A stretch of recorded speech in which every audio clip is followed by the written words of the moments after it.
of misnomers and misrepresentation about what Kyle Dubas is trying to do with this roster for the coming season, but even really for the couple of seasons after that. And I want to go at it today by asking one question. What does all young look like, and where does it succeed? Good morning to you. Good Friday morning. I'm Dejan Kovacevic of DK Pittsburgh Sports. This is Daily Shot of Penguins. It comes your way bright and early every weekday. If you're into football and or baseball, I also offer daily shots of Steelers and Pirates in the same place that you found this. When I said just now, all young to you, and you're thinking of the NHL, which teams come to mind? Like real fast, don't overanalyze it. For me, it was, Utah by way of Arizona. You'll remember when the Coyotes cut everything way back and they were just left with a bunch of Clayton Kellers. And even now that they've moved from Phoenix to Salt Lake City, they still kind of have that feel to them.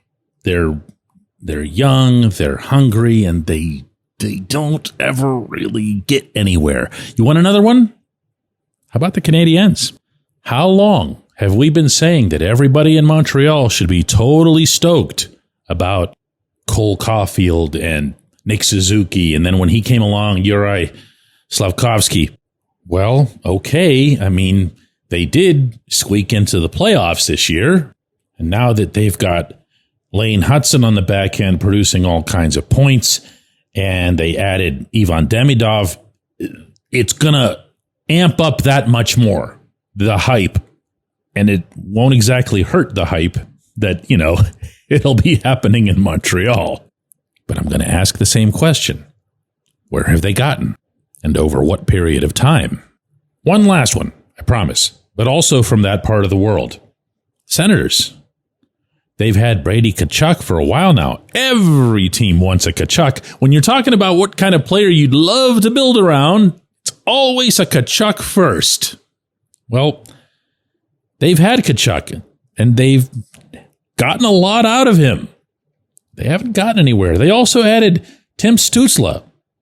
Wonderful player. Just, I don't know that he's matured into superstardom or anything, but a really, really nice player. Thomas Chabot was someone who was very highly regarded off the back end. Jake Sanderson, the same thing, same place. Drake Batherson, who'd be a superstar if the only team he ever faced was the Penguins, still a pretty good player against everybody. Where has it gotten them? They, like the Canadiens, just now finally kind of poked their heads through to the playoffs. You feeling me on some of this here? Okay, good. Because now I'm going to swing to another team that's done things the way I hear the Penguins would like to do it, and what I hope the Penguins will commit to doing it that way. And if you're a regular listener, you're not going to be surprised by me pointing not to Canada's capital, but to our nation's capital. Because they've done this in Washington, and they've done it really, really well. They kept, for the most part, their older guys intact. They sent out Yevgeny Kuznetsov. Other key pieces went through really what amounted to career-ending injuries. TJ Oshie, before that, Nicholas Backstrom. But you still saw through this process, through their reload, if you will, Alexander Ovechkin, Tom Wilson, John Carlson. Heck, they even brought back our best bud here, Lars Eller, another one of the members of their only cup teams. And from there, they drafted really, really well. In fact, Kyle Dubas went out of his way to point out about a month ago in a press conference when the subject of the Capitals arose that this is really about the drafts that they've had, and it's going to continue to be about that for years to come. In Dubas's assessment, they've really nailed their drafts. But along the way, you don't have to suffer. You don't have to nosedive. You don't have to recreate a culture from scratch. You don't have to get all subterranean the way the Blackhawks and the Red Wings and the Sharks have done. Think about those teams. and where they were at some point or other within the last 10 or 12 years, and look where they are now, and look how, I mean, yes, San Jose has a couple of extremely exciting young talents, but I don't think anybody looks at the Sharks and says, oh yeah, man, they're right there. Why? Because they just went all out. Notice, by the way, that I'm not even mentioning the Sabres. The Sabres, all they do is bleeping rebuild. So they don't even count. They go through it for about 3-4 years. They fire whoever it is and they start all over again. They never get anywhere. But I'm sorry, between you and me, I look at these various examples and I say to myself that I'll take the Washington one. And you know what else? If you were guessing that I was heading in this direction, then you guessed correctly. I'm not trading Brian Rust or Rickard Rakell unless somebody just knocks me over, like physically knocks me over backward, skull first onto the sidewalk. And I don't expect that that's going to happen.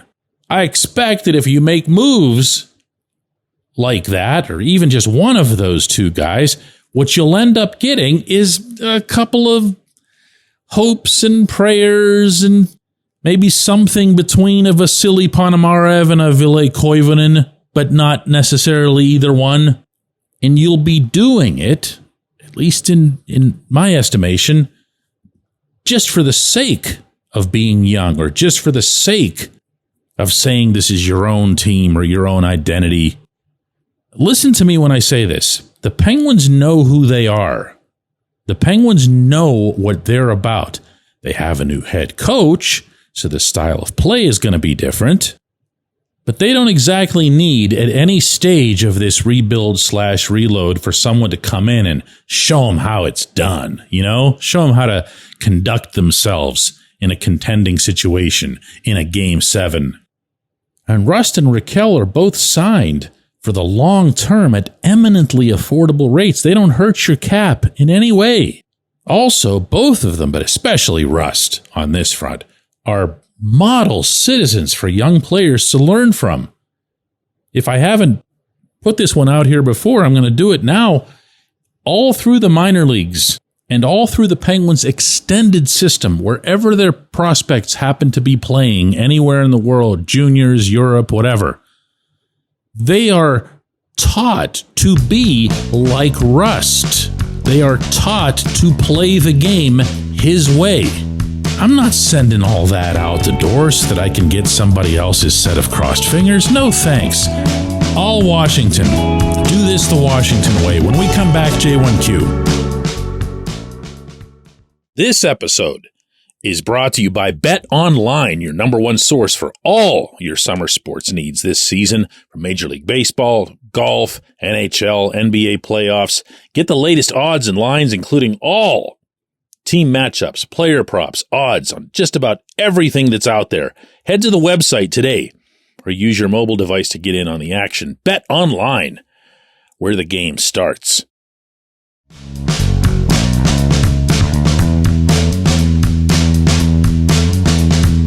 Today's J1Q, which is not at all a question, but I've saved it for a little while here because I've known that I'm going to be spending a lot of time this summer talking about Brian Rust and Rickard Rakell, comes from a man, Brian, who says Kyle Dubas needs to trade Rust and Rakell in order to bring in 20 to 25-year-old versions of the next Rust and Rakell, guys who will improve rather than precipitously decline over the next few years. Rust and Rakell have peaked. The Penguins aren't about to contend this coming season. The best time to sell them off was at the last deadline. The next best time is now. And I respect that, as I do any dissenting hockey view that comes my way. That's part of what we're doing here every morning. We're just talking pucks. But along with my respectful acknowledgement will come a respectful rebuttal. And it's going to sound a little like this. Over the span of this past NHL season, one player scored 50 goals. One. That was Leon Draisaitl. He had 52. The next highest was William Nylander with 45. I'll bet most people wouldn't have guessed that. Nylander had 45. Alexander Ovechkin was next with 44, but he also missed 17 games. In all, there were only 8 players who scored 40 goals in this league.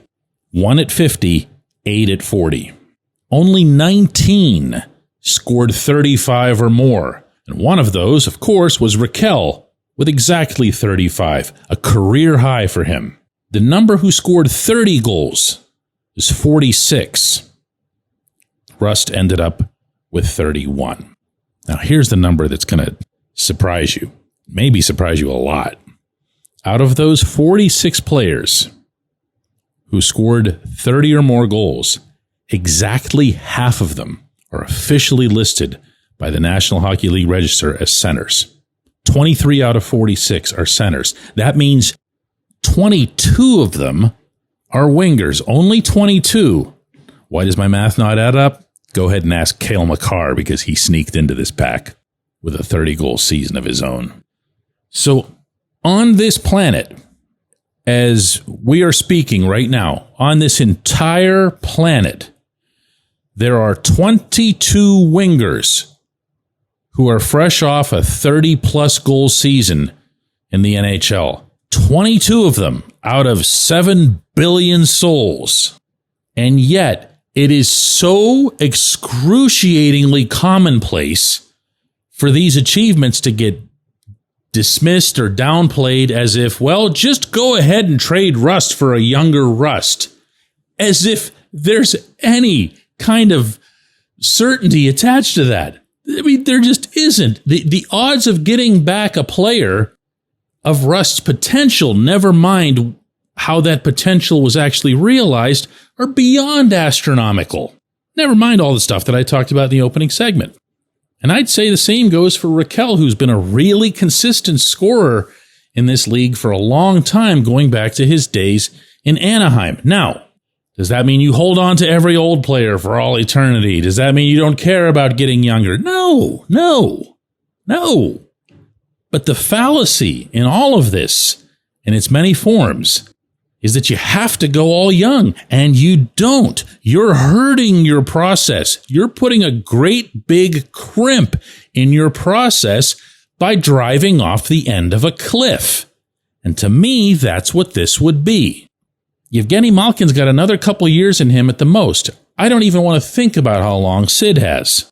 But for as long as Sid is here, and for as long as Sid is Sid, what you can't do, and not just because of the Sid factor, but because of the whole, keeping your car atop that cliff, is just go totally cold turkey and get rid of everybody, because it doesn't work.